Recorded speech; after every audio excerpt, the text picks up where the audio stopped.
अस्सलामु अलैकुम रहमतुल्लाह।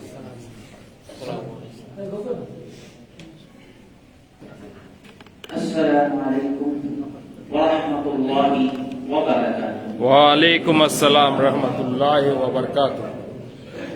अल्हम्दुलिल्लाह अल्हम्दुलिल्लाह नहमदुहु व नस्तईनुहु व नस्तगफिरुहु व नु'मिनु बिही व नतवक्कलु अलैहि व नऊज़ु बिल्लाहि मिन शुरूरि अनफुसिना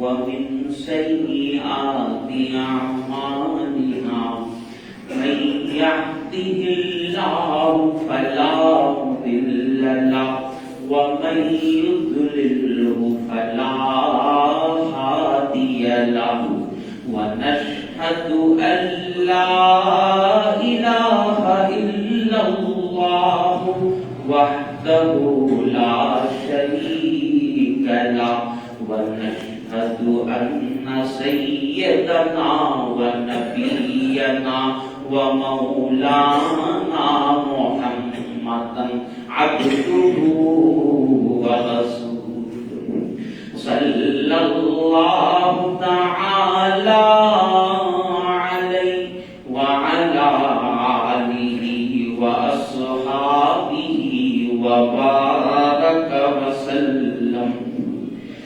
अम्मा बअदु फ़अऊज़ु बिल्लाहि मिनश शैतानिर रजीम।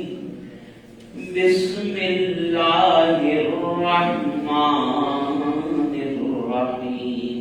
इन्नल्लाह व मलाइकतहु युसल्लूना अलन नबी या अय्युहल्लज़ीना आमनू सल्लू अलैहि व सल्लिमू तस्लीमा।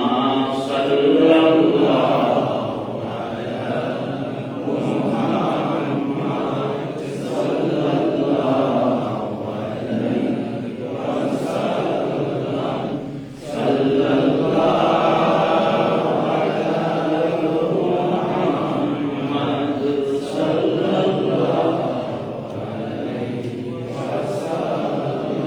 मौलाया सल्ली व सल्लिम दाइमन अबदा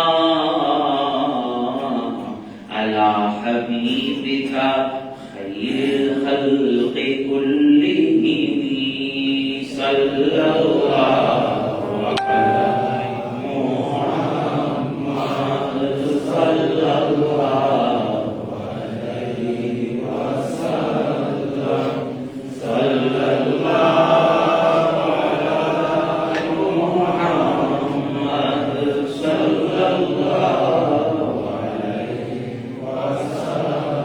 उम्मी व दक़ीक़ताने आलम बेसाया ओ सायाबाने आलम सल्लल्लाहु अलैहि मुहम्मद सल्लल्लाहु अलैहि वसल्लम। सल्लल्लाहु अला मुहम्मद सल्लल्लाहु अलैहि वसल्लम। लिल्लाह तरफ कीजिए सरकार मदीना, हम सबको फिर बुलवा लीजिए दरबार मदीना। सल्लल्लाहु अलैहि मुहम्मद सल्लल्लाहु अलैहि वसल्लम।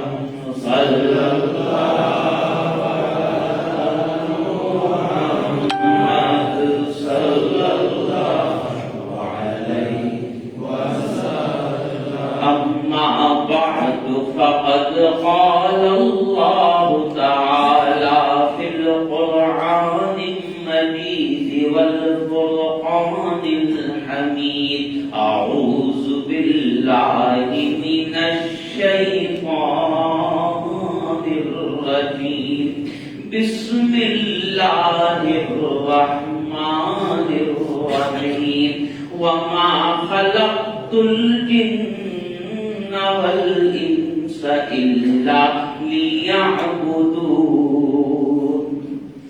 صدق الله مولانا العظيم وبلغنا رسوله النبي الكريم ونحن على ذلك من الشاهدين والشاكرين والحمد لله رب العالمين حضرات برادران ইসলাম বুজুর্গান মুহতারাম আল্লাহ পাক আমাদের তৌফিক দান করেছেন আরো একটা জুমার ফরজ নামাজ আদায় করার জন্য আল্লাহর ঘর হাবিবিয়া মসজিদে একত্রিত হবার যে সৌভাগ্য আল্লাহ পাক করে দিয়েছেন এই জন্য শুকরিয়া আদায় করে সকলেই বলি আলহামদুলিল্লাহ আলহামদুলিল্লাহ। মেরে দোস্তো, জুমার দিন ইংরেজি তারিখ হিসাবে 14 জানুয়ারি।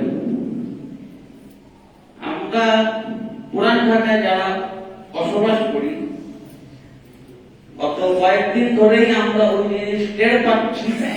আজকে সকাল থেকেই চলছে আল্লাহু আ'লাম কতক্ষণ এটা চলে। অর্থাৎ সাকরাইন যে একটা জিনিস হচ্ছে, কাকতালীয় ভাবে এইবার এই দিনটা শুক্রবার পড়ে গেল। মেরে দোস্ত, যে জিনিসটা হচ্ছে গতকাল রাতে উলটোলা এলাকায়, আমাদের এলাকায় মসজিদে পুলিশ থানা থেকে লোকেরা এসে বিভিন্ন মসজিদের ইমাম মুয়াজ্জিনদের সাথে কথাবার্তা বলে এবং আরো অনেক জায়গায় কথাবার্তা বলেছে। আপনারা অবগত আছেন 2 সপ্তাহ আগে 31st নাইট উপলক্ষে, আতশবাজি উপলক্ষে এই রকম ফিতনা হয়েছে। অনেক জায়গায় কিন্তু ভয়ঙ্কর আগুন লেগেছে। এমনকি ফায়ার ব্রিগেডের কাছে শুধুমাত্র ঢাকা শহরে অন্তত 200 জায়গা থেকে ফোন এসেছে যে আগুন লেগেছে। এই যে ফানুস উড়ায়, ফানুস তো দেখলে মনে হয় চমৎকার জিনিস, আকাশে উড়লো 2 মিনিট, 3 মিনিট, 5 মিনিট, 10 মিনিট, যখন তার তেল ফুরিয়ে গেল, সে তেল ফুরানোর আগে যদি ফুটা হয় জ্বলন্ত আগুন কোথায় গিয়ে পড়ে কোনো ঠিক আছে? আর আমাদের ঢাকা শহরে ইলেকট্রিক লাইনগুলোর যে অবস্থা, আল্লাহ না করুক যদি কোন একটা বৈদ্যুতিক লাইনের উপর সেটা যায়, কোন একটা ট্রান্সফরমারের উপরে যায়, দুর্ঘটনাটা কিরকম হতে পারে না আমরা চিন্তাও করতে পারি।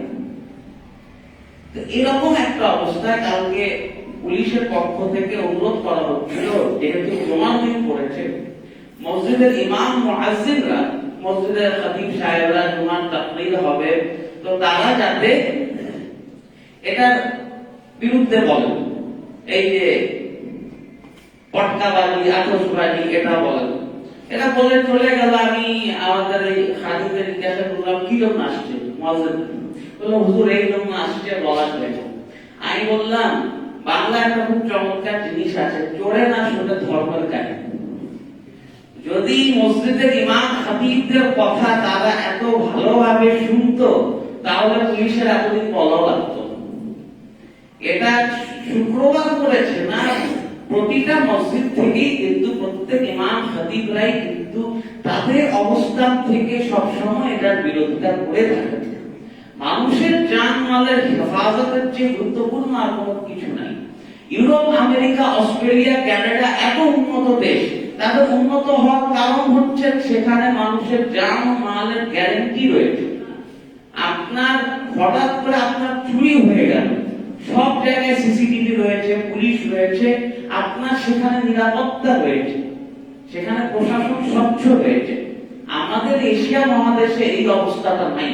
এজন্য যাদের মেধা একটু ভালো থাকে, টাকা পয়সা একটু হয়, তারা কিন্তু পারলে সেখানে দৌড় দেন। তো এই জিনিসটা হচ্ছে এই ঘুড়ি উড়ান উৎসব আমাদের পুরান ঢাকায় আমরা জন্মের সময় থেকে দেখে আসছি, আরো আগে থেকে হয়ে আসছে। প্রকৃত কবে থেকে হয় আল্লাহু আ'লাম। মূল জিনিসটা আমি সবসময় বলে থাকি, একটা হচ্ছে ধর্মীয় উৎসব আর একটা সামাজিক উৎসব, দুটা দুই জিনিস।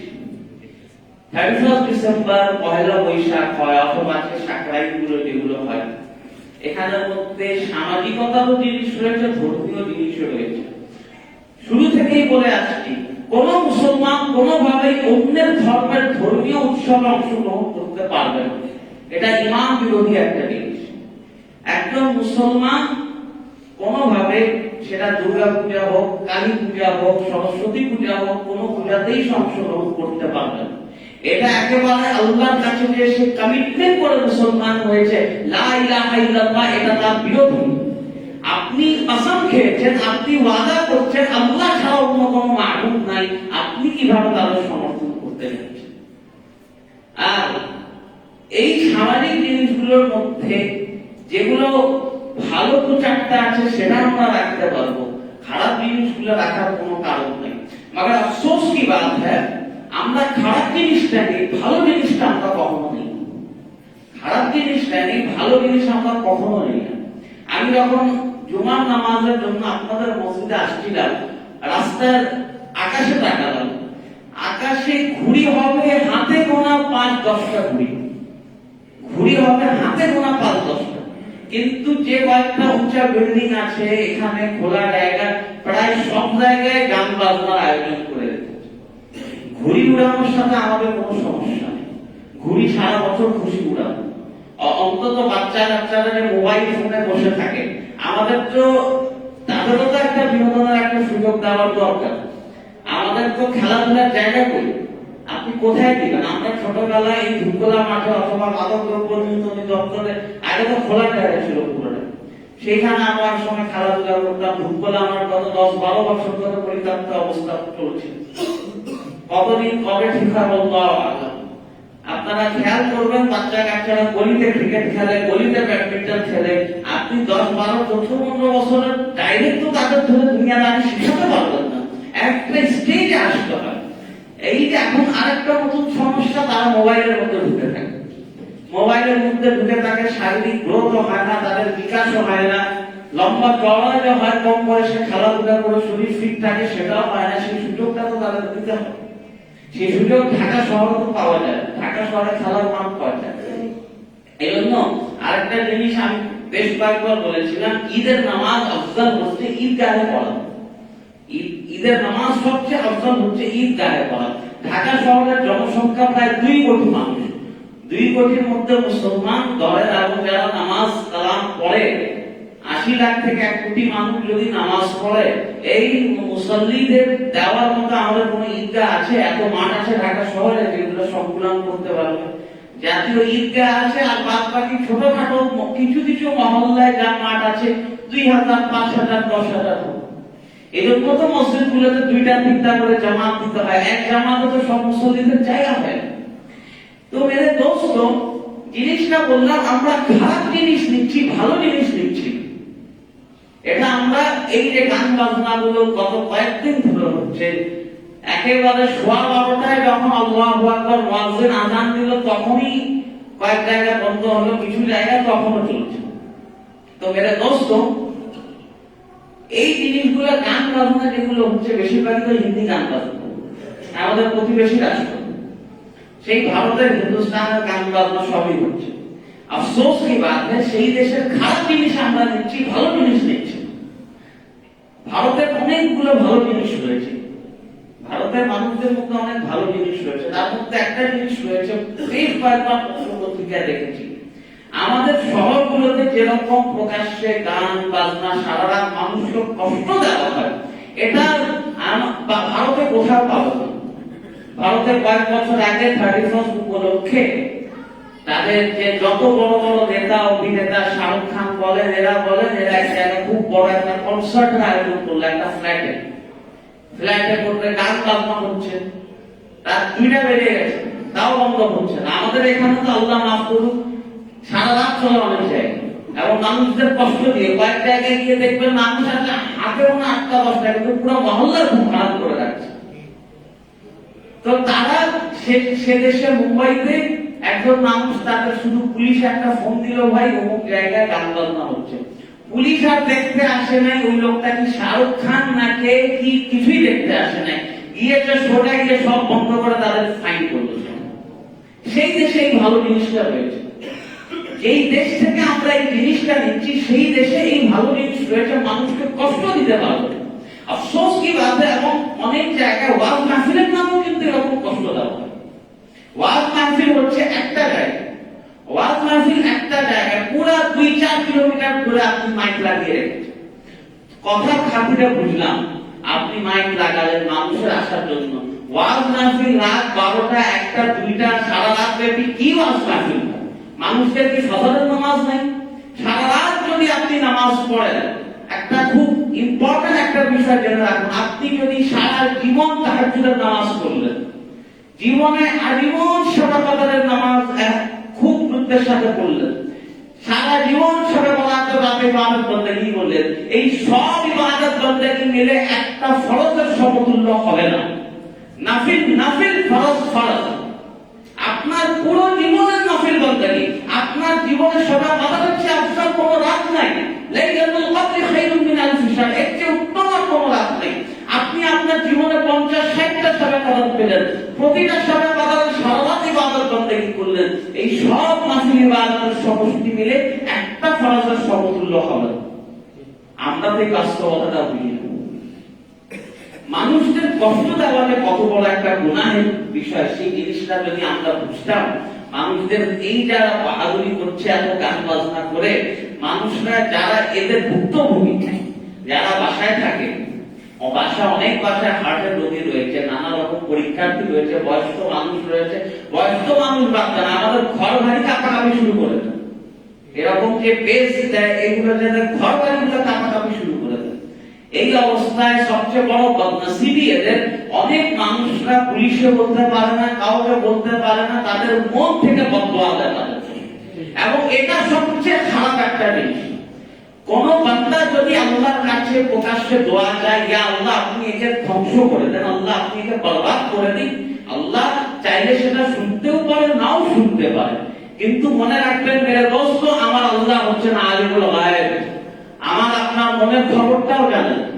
আপনি এই মসজিদে নামাজের পর আপনার প্ল্যান কি, আপনার পরিবারের মানুষ জানে না, কেউ জানে না। আপনি মনে নিয়ত করে রেখেছেন আপনি জুমার নামাজের পর অমুক জায়গায় যাবেন, সেখানে যাবেন, আপনার মনে এই খবরটা অত পাচ্ছেন। এই জন্য কেউ যদি মন থেকে কারো জন্য বদদোয়া দেয়, আল্লাহ সেটা কিন্তু কবুল করে থাকেন। এই জিনিস থেকে বেঁচে থাকুন। এবং পাশাপাশি আরো একটা জিনিস বলে থাকি, কখনো কারণ বেজবান জিনিস, কারণ এটার কোনো জবান, এটার কোনো আওয়াজ বের হয় না, এটার কোনো আওয়াজ বের হয় না। মানুষ যখন তার মুখ থেকে আওয়াজ বের হচ্ছে না, এটা সম্পর্ক শুধুমাত্র আল্লাহ ও বান্দার সাথে। দুনিয়ার কোনো মানুষ আর শুনতে পাচ্ছে, দুনিয়ার আর কোনো মানুষ শুনতে পাচ্ছে না।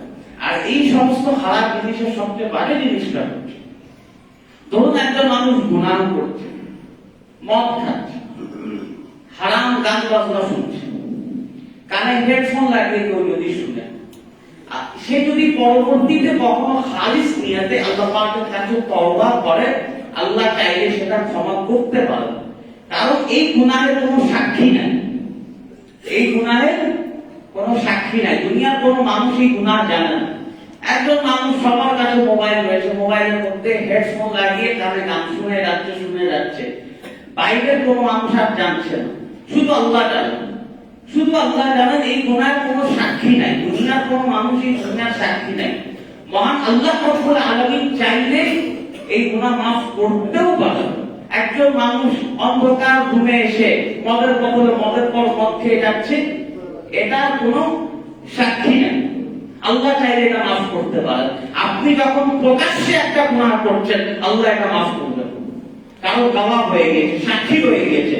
আল্লাহ যদি মাফ করতে চান, তখন ওই সমস্ত বান্দারা বলবে, আল্লাহ আমরা তো দেখেছি সে প্রকাশ্যে মদ খেত, আমরা তো দেখেছি সে প্রকাশ্যে গুনাহ করতো, আপনি কেন মাফ করছেন? আপনি তো আহকামুল হাকিম, আপনি তো বিচার করবেন। তখন আল্লাহ কিন্তু মাফ করবেন। আর সবচেয়ে খারাপ জিনিসটা হচ্ছে, এই সমস্ত খারাপ জিনিস প্রকাশ্যে করলে আরো অনেক মানুষ এই খারাপ কাজে উৎসাহী হয়, একজন করবে সেটা দেখে আরো 10 জন শিখবে। তখন এই যে 10 জন হবে, আমরা সবসময় মসজিদে একটা জিনিস বলে থাকি, সাদকায়ে জারিয়া। কি বলি? সাদকায়ে জারিয়া। যেমন আমাদের মসজিদে আপনারা প্রত্যেক জুমাতে আপনারা দান খায়রাত করেন, অনেক মানুষ রয়েছে এই মসজিদে টাকা পয়সা দিয়ে দান সৎকার করে তারা মারা গিয়েছে, তারা আবার বাসিন্দা রয়েছে। যতদিন এই মসজিদ থাকবে এর সওয়াব তারা পেতে থাকবে। আপনি ধরেন এক জাতির বাচ্চার লালন পালনের দায়িত্ব নিলেন, তার পড়ালেখার দায়িত্ব নিলেন, তাকে পড়ালেখা করিয়ে তাকে মানুষ করলেন। আপনি মারা গেলেন, ও যে মানুষ হলো আপনার টাকা পয়সা দিয়ে, সে যতদিন সে ভালো কাজ করতে থাকবে, হালাল রিজিক অন্বেষণ করতে থাকবে, আল্লাহ এটা সওয়াব আপনাকে দিতে থাকবে। এগুলো হচ্ছে সাদকায়ে জারিয়া। আর গুনাহে জারিয়া হচ্ছে এমন, আপনি এমন একটা গুনাহ করলেন, ওই গুনাহ দেখে অন্য মানুষরা উৎসাহিত হচ্ছে, চলো আমরাও এই গুনাহ করি। তখন আপনাকে ওই 10 জন 20 জন মানুষ যারা গুনাহ করছে, সব গুনার গুণফল আল্লাহ পাক ওই মানুষকে দান করবে। শেখ সাদি রাহমাতুল্লাহ আলাইহি খুব বড় একজন কবি লেখক ছিলেন, তার গল্পের অনেক বই রয়েছে। উনি তার একবার একটা গল্পের বইতে একটা খুব চমৎকার একটা গল্প লিখলেন। গল্পটা এমন ছিল যে একই শহরে একই মহল্লার 2 জন মানুষ মারা যায়। একজন ছিল কুখ্যাত ডাকাত, সে অনেক মানুষ খুন করেছে। আর আরেকজন মানুষ, সে খুব বড় একজন কবি ছিল, সে মারা যায়। একই দিন একই সময় মারা যায়, পাশাপাশি তাদের দাফন করা হলো। একজন কুখ্যাত ডাকাত অনেক মানুষ খুন করেছে, তাকে দাফন করা হলো।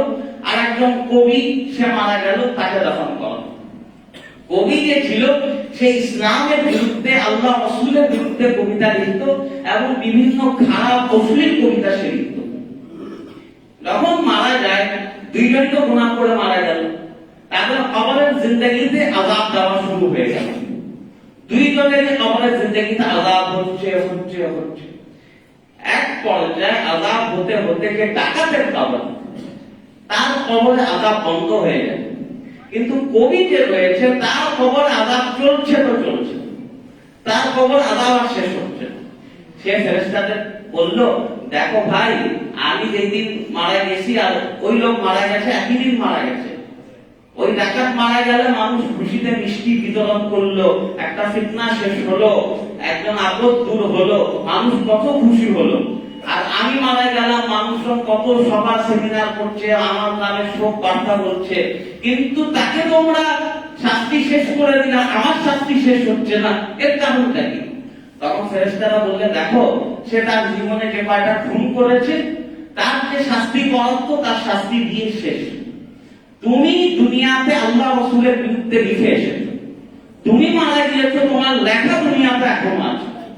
তোমার লেখা দেখে অনেক মানুষ এখনো গুমরাহ হচ্ছে, এবং ওই গুমরাহি থেকে এটা কম্পাউন্ডিং রেটে, চক্রবৃদ্ধি হারে আরো অনেক মানুষ গুমরাহ হবে। এবং তোমার লেখা থেকে যত মানুষ কিয়ামত পর্যন্ত গুমরাহ হতে থাকবে, ততদিন আল্লাহ তোমাকে আযাব দিতে থাকবে। এটা হচ্ছে গুনাহে জারি। আমরা তো সাদকায়ে জারিয়াও দেখি, গুনাহে জারিয়া থেকে তো আমাদের বাঁচতে হবে। আমাদের দুটা মিলায় চলতে হবে, হালালও চিনতে হবে, হারাম কাজ থেকেও তো আমাদের বাঁচতে হবে। সাল্লাল্লাহু আলা মুহাম্মাদ সাল্লাল্লাহু আলাইহি ওয়াসাল্লাম।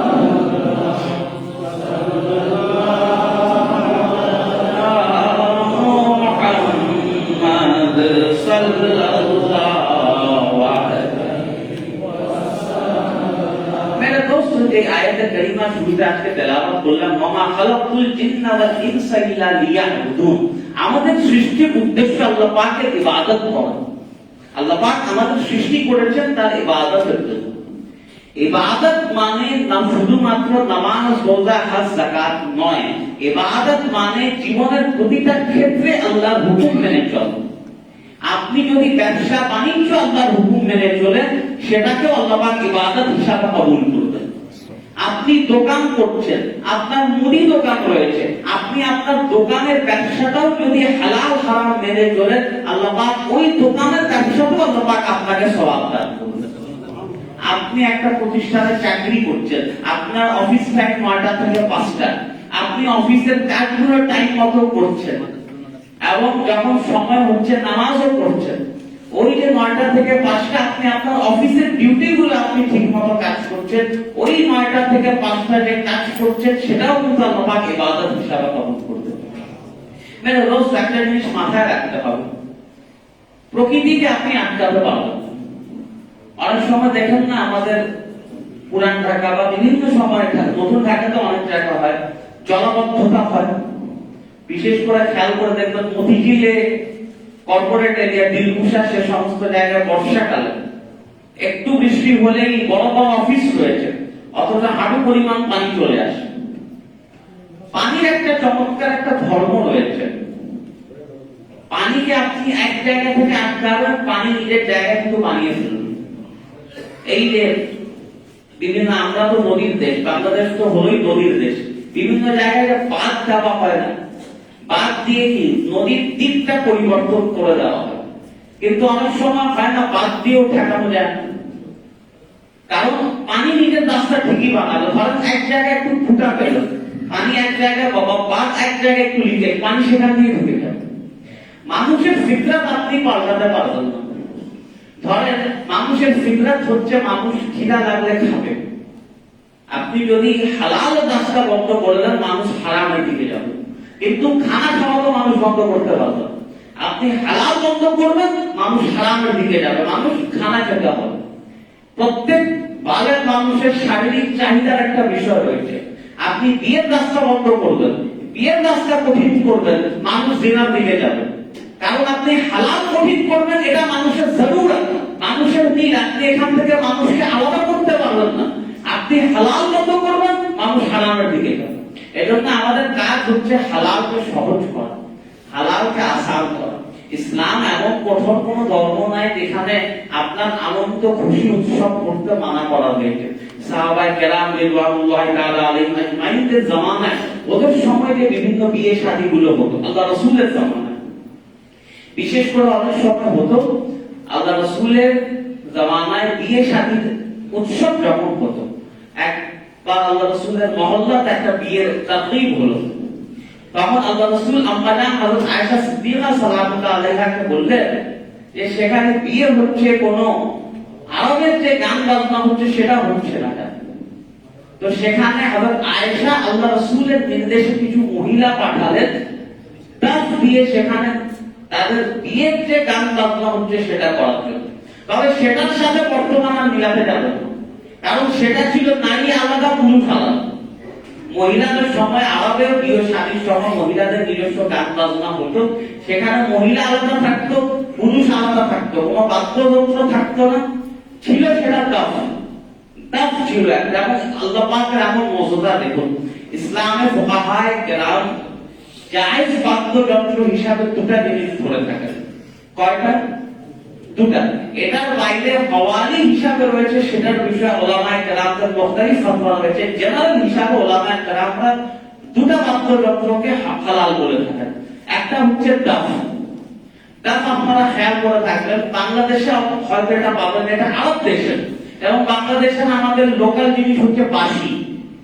বাঁশি হচ্ছে দেশের মানুষের, বিশেষ করে আপনি যখন নদীতে যাবেন, মাঝিদের কাছে, প্রায় মাঝিদের কাছে কিন্তু বাঁশি থাকে। তো আরবের দেশের মধ্যে, বিশেষ করে মদিনা ওয়ালাদের মধ্যে দফ ছিল। এমনকি আল্লাহ রাসূল যখন মক্কা থেকে হিজরত করে মদিনাতে আসলেন, মদিনার ছোট ছোট বাচ্চারা তারা ওই দফ বাজিয়ে আল্লাহ রাসূলকে আগমন জানিয়ে তারা কবিতা বলছে, ওয়ালা আল বদরু আলাইনা মিন সানিয়াতিল বিদাই ওয়াজাবা শুকরু আলাইনা মা দাআ লিল্লাহি দাই। মদিনার বাচ্চা কাচ্চারা ওই দফ বাজিয়ে আল্লাহ রাসূলকে শুভেচ্ছা জানাচ্ছিল। এই কারণে উলামায়ে কেরাম যেহেতু রাসূল করিম রাউফুর রহিম সাল্লাল্লাহু আলাইহি ওয়াসাল্লামের সামনে দফ বাজানো হয়েছে, আল্লাহ রাসূল মানা করেন নাই, অনেক জায়গায় পাঠিয়েছেন, এটাকে উলামায়ে কেরাম জায়েজ বলেছেন। তবে এই ক্ষেত্রে রয়েছে শরীয়তের বিধিনিষেধ। সেটা করতে গিয়ে আপনি ওই সমস্ত অশ্লীল কথাবার্তা ব্যবহার করবেন, মানুষকে কটাক্ষ করে করবেন, সেটা কখনো বরদাস্ত হবে না। এবং মহিলাদের মাহফিল গুলো হতো, মহিলা আলাদা, পুরুষ আলাদা। মহিলার আওয়াজ মহিলার বাইরে যেত না, পুরুষদেরটা পুরুষদের মধ্যে থাকতো। আরেকটা যে জিনিস জায়েজ ছিল সেটা হচ্ছে দামামা। দামামা কি জানেন? যুদ্ধের ময়দানে যে হুঙ্কার দেওয়ার জন্য যেটা বাজানো, সেটা যুদ্ধের ময়দানে জায়েজ ছিল। যুদ্ধের ময়দানে সেটা তেজ বৃদ্ধি করার জন্য, কারণ যুদ্ধের ময়দানে আপনি নারী দেখাতে পারবেন না, সেখানে সবাইকে জোশ আনতে হবে। সেখানে জজবাত আনতে হবে, যুদ্ধের ময়দানে দামামা বাজানো হতো। এমনকি যেমন ইসলামে আদত হচ্ছে মানুষ নরম হবে, মানুষ বিনয়ী হবে। একবার হলো জিহাদের ময়দানে যুদ্ধ এখন শুরু হতে যাবে, এক সাহাবী রাসূল তিনি কোফটা এভাবে বারবার মুচড়াচ্ছেন এবং খুব দম্ভ করে হাঁটছেন, খুব একেবারে তার তলোয়ার দিয়ে হয় না, কিছু মানুষ তার ভাব দেখিয়ে হাঁটছে, তিনি সেভাবে করছেন। কিছু সাহাবী ভাবলেন তিনি এত অহংকার দেখানো কি রয়েছে। আল্লাহ রাসূল এটা দেখে কিন্তু অনেক খুশি হলেন, কারণ হচ্ছে এই অহংকারটা হচ্ছে শত্রুদের দেখানোর জন্য, এটা হচ্ছে দুশমনদের দেখানোর জন্য, নিজেদের জন্য না। জিহাদের ময়দানে কিন্তু করতে হবে এটা, জিহাদের ময়দানে আপনাকে বাহাদুরি দেখাতে হবে, সেখানে আপনার সুজাহাত দেখাতে হবে। এই সাহাবী সেটাই করছিলেন। তো এই জিনিসটা ক্ষেত্র বিশেষে চলে হয়েছে এবং সাহাবায়ে কেরামদের মধ্যে আদতের দায়রার মধ্যে আনন্দ উৎসবের একটা আমেজ ছিল। হযরত ওমর ইবনে খাত্তাব রাদিয়াল্লাহু তাআলা সাথে একবার ঘটনা হলো। হযরত ওমর ছিলেন অনেক দবদবাওয়ালা সাহাবী। হযরত ওমর সাহাবীদের মধ্যে অনেক দবদবাওয়ালা সাহাবী। একবার হলো মদিনাতে ঈদের দিন ছিল, ঈদের দিন বিকালের সময় আল্লাহ রাসূল এবং হযরত ওমর হেঁটে যাচ্ছেন। তো কিছু মহিলা, কিছু ছোট বাচ্চা মেয়েরা, বালেগ হয় না, নাবালেগ মেয়েরা, তারা মদিনার রাস্তায় পৌঁছে ঈদের দিন, খুশির দিন, তারা মদিনার যে আঞ্চলিক যে গান বাজনা সেটা গলা ছাড়া হিসাবে গাচ্ছে। হযরত রাসূলুল্লাহকে দেখে তারা ভয় পায়নি, আল্লাহ রাসূলকে দেখে তারা ভয় পায়নি। তারা দেখলো আল্লাহ রাসূলের সাথে ওমর রয়েছে, তারা ভয় পেয়ে পালিয়ে গেল। হযরত ওমরের প্রভাব এমন ছিল, তারা পালিয়ে গেল। তখন আল্লাহ রাসূল বললেন, ওমর আজকে তো ঈদের দিন, তারা যা করছে করতে দাও, ঈদের দিন, খুশির দিন, যা করছে করতে দাও। তবে যা করেছে এটা কিন্তু হারাম কোনো কাজ করে না, কোনো অশ্লীল কথাবার্তা, কোনো কুরুচিপূর্ণ কথাবার্তা, নারী পুরুষের ফ্রি মিক্সিং এর এরকম কিছু ছিল না।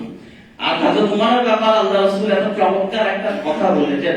হযরত ওমরের ব্যাপার আল্লাহ রাসূল বলেছেন, ওমর তোমার এমন ব্যক্তিত্ব, তোমাকে দেখলে শয়তানও ভয় পায়। তুমি যে রাস্তা দিয়ে যাও, শয়তান সেই রাস্তা দিয়ে যাওয়ার সাহস পায় না। মানে শয়তানও ওমর ইবনে খাত্তাব রাদিয়াল্লাহু তাআলা আনহুর পথ মারানোর সাহস পায় না।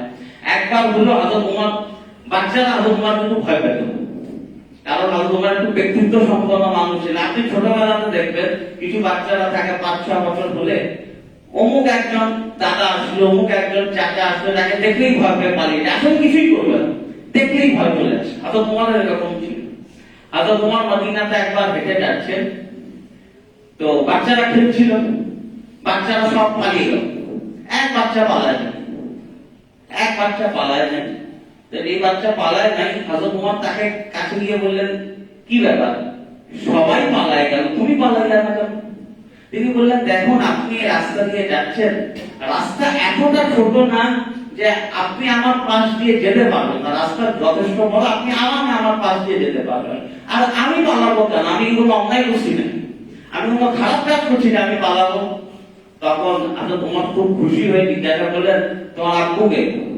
আমরা এরকম হলে আব্বাকে জিজ্ঞাসা করি না। তিনি ছিলেন আশরা মুবাশশারের এক সাহাবী, হযরত জুবায়ের ইবনে আওয়ামের ছেলে আব্দুল্লাহ ইবনে জুবায়ের। ইমাম হুসাইনের সমবয়সী ছিলেন না, হযরত ইমাম হুসাইন রাদিয়াল্লাহু তাআলা সমবয়সী ছিলেন। হযরত জুবায়ের ইবনে আওয়াম একজন মদিনার বিখ্যাত একজন যোদ্ধা ছিলেন। আশরা মুবাশশারা 10 জন জান্নাতের সুসংবাদ প্রাপ্ত একজন ব্যক্তি জুবায়ের ইবনে আওয়াম, তার ছেলে আব্দুল্লাহ ইবনে জুবায়ের। এবং তখন হযরত ওমর বললেন, বাপ কা বেটা হো, বাপ যেরকম বেটাও সেই রকম হলো। আর এই মানুষজন ছিলেন যখন ইয়াজিদ তার আগ্রাসন বাড়াচ্ছিল, 2 জন মানুষ প্রকাশ্য বিরোধিতা করেছিল, একজন হুসাইন বিন আলী মদিনা থেকে আর মক্কা থেকে করেছিলেন এই আব্দুল্লাহ ইবনে জুবায়ের, যাকে হযরত ওমর ছোটবেলায় যার সাথে ঘটনাটা ঘটল, ছোটবেলা থেকেই তার মধ্যে সুজাহাত ছিল। সাহাবায়ে কেরাম রিদওয়ানুল্লাহি তাআলা আলাইহিম আজমাইনদের মধ্যে কিন্তু হাস্যরসের বিভিন্ন ঘটনা ঘটেছে। একবার হলো সাহাবায়ে কেরাম খেজুর খাচ্ছেন, খেজুর খোরমা এগুলো খাচ্ছেন। আমরা যখন ইফতারির সময় খেজুর খাই বা বিভিন্ন সময় খাই, খেজুরের দানা থাকে না, খেজুরের বিচি কি আমরা খাই, সেটা আলাদা রেখে দিই, সেটা ফেলে দিই, আলাদা রেখে দিই। সব সাহাবীরা একসাথে খাচ্ছেন, খাওয়া হচ্ছে, কিছু সাহাবীরা মজা করে তাদের খেজুরের দানাগুলো, খেজুরের বিচিগুলা হযরত আলীর সামনে রাখা শুরু করলেন। হযরত আলীর সামনে রাখা শুরু করলেন মজা করে, সবাই যার সামনে না, হযরত আলীর সামনে। এটা দেখা দেখি আল্লাহ রাসূলও একটু তার যে দু তিনটা খেজুর খেয়েছে, আল্লাহ রাসূলও তার খেজুরের বিচিগুলো হযরত আলীর সামনে রাখলেন। এখন যখন আল্লাহ রাসূল এটা রাখা শুরু করলেন, বাদ বাকি সব সাহাবী সব বিচিগুলো হযরত আলীর সামনে রেখে দিলেন, কারণ এটা রাসূল রাখা শুরু করলেন।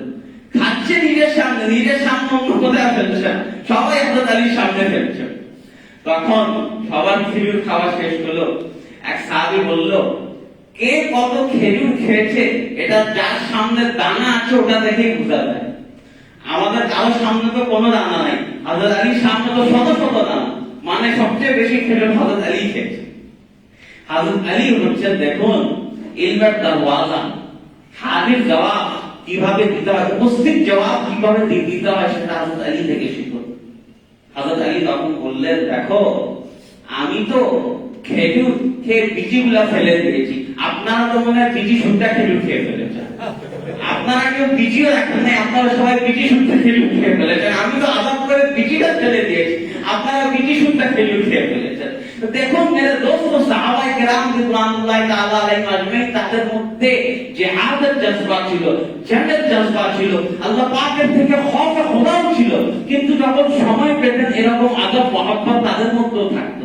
আরেকবার হলো হযরত আবু বকর, ওমর এবং আলী রাদিয়াল্লাহু তাআলা আলাইহিম আজমাইন, তিনজন জলিল কাদর সাহাবী, এরা একসাথে হাঁটছেন। তো দৈহিক গঠনে আবু বকর ও ওমর একটু লম্বা ছিলেন, হযরত আবু বকর ও ওমর একটু লম্বা মানুষ ছিলেন, হযরত আলী একটু খাটো ছিলেন, উচ্চতা অনুযায়ী হযরত আলী একটু খাটো, আবু বকর ওমর একটু লম্বা। তো ওনারা যখন হাঁটছেন, এক পাশে আবু বকর, এক পাশে ওমর, মাঝখানে হযরত আলী, তিনজন একসাথে হাঁটছেন।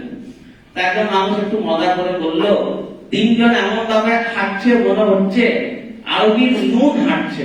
আরবিতে যে নুন রয়েছে না, নুন রয়েছে। আবার হযরত আলীকে বলল, আবু বকর ও ওমর হচ্ছেন নুনের মাথা, নুনের দুই মাথা, আর আলী তুমি তো একটা নোক্তা, মাঝখানে যে নোক্তা থাকে নুনের নোক্তা। তখন হযরত আলী বললেন, দেখো আমি আছি বলেই নুন রয়েছে, নুন থেকে নোক্তা বাদ দিয়ে দিলে নুনেরও আর কোনো মর্যাদা নাই। আমি রয়েছি বলেই এখানে নুন রয়েছে, আমি যদি সরে যাই এখানে নুন আর থাকবে। তো মেরে দোস্ত, সাহাবায়ে কেরাম রিদওয়ানুল্লাহি তাআলা আলাইহিম আজমাইন, তাদের মধ্যে মিল মহব্বত ছিল। আজকে জুমার দিন আমরা তাকরীরের আগে একটা হাদিস আমি আপনাদের বলে শেষ করে দেই। আল্লাহ রাসূল একটা হাদিস বলেছেন, তাই বলেছেন, মান রাআ মিনকুম মুনকারান ফালিয়ুগাইয়িরহু বিয়াদিহি, যে কোনো অন্যায় হতে দেখলো সে সেটা হাত দিয়ে আটকাবে। ফাইন লাম ইয়াস্তাতি ফাবিলিসান, যদি হাত দিয়ে না পারো মুখ দিয়ে আটকাও। ফাইন লাম ইয়াস্তাতি ফাবিকলবি, যদি মুখ দিয়ে না পারো অন্তরে এটার প্রতি ঘৃণা পোষণ করো। আমাদের সমাজে যে ফিতনাগুলো হচ্ছে, আমরা তো পারবো না হয়তো আটকাতে, আমাদের সেই ক্ষমতা নাই, আমাদের সেই পাওয়ার নাই সেটা আটকানোর জন্য, কিন্তু আমরা অন্তত কিয়ামতের ময়দানে অন্তত এই কথাটা বলতে পারবো, ইয়া আল্লাহ আমরা মসজিদে এটা প্রতিবাদ করেছি, আমরা মসজিদে আল্লাহর ঘরে এটা প্রতিবাদ করেছি, আপনার কাছে ফরিয়াদ করছি, আমরা কমজোর মজলুম, আমাদের চেয়ে বেশি করার ক্ষমতা নাই, কিন্তু একেবারে নিম্নতম স্তরে না, অন্তত মাঝারি স্তরে আমরা আসার চেষ্টা করেছি। এই বিষয়গুলো বুঝান এবং শুনে আমল করার আল্লাহ পাক তৌফিক দান করুন। ওয়া আখিরু দাওয়ানা আলহামদুলিল্লাহি রাব্বিল আলামিন। আসসালামু আলাইকুম ওয়া রাহমাতুল্লাহি ওয়া বারাকাতুহু।